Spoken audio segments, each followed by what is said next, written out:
ಸಂದರ್ಭದಲ್ಲಿ ಅದು ದಕ್ಷ ಇದ್ದ ಕಾಲದಲ್ಲಿ ದಾಕ್ಷಾಯಣಿ ದೇಶಿಯೋದ ಕಾರಣದಿಂದಾಗಿ ಶಿವನ ವೈರಾಗ್ಯವನ್ನು ತಾಳಿ ತಪಸ್ಸಿಗೆ ಕುಳಿತಿದ್ದಾನೆ ಎಂಬ ವಿಚಾರವನ್ನು ಕೇಳಿದ್ದೇವೆ.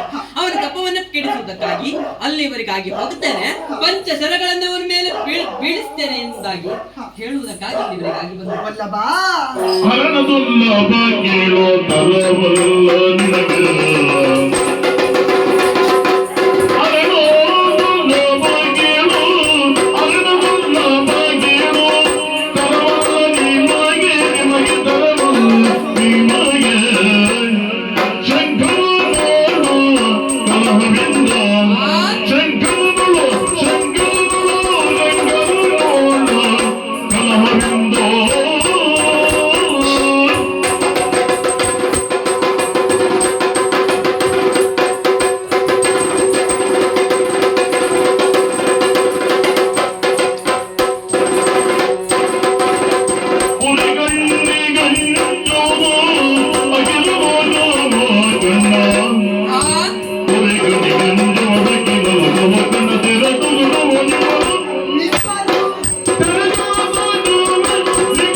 ಸ್ವಾಮಿ.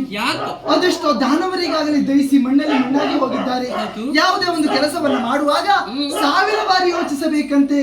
ತಣ್ಣೀರನ್ನ ತಿಳಿಸಿ ಕುಡಿಯಬೇಕು, ಕಾಲಿಡುವ ಮುನ್ನ ಕಣ್ಣಿಟ್ಟು ವಿವರಿಸಬೇಕು ಅಂತ ಹೇಳಿದ್ದಾರೆ. ವಲ್ಲಭ, ತಪಸ್ಸನ್ನು ಕೆಡಿಸುವುದಕ್ಕೆ ಹೋದಂತ ಹೊತ್ತಿಗೆ ಆ ಈಶನೇನು ಸುಮ್ಮನಿರ್ತಾನ?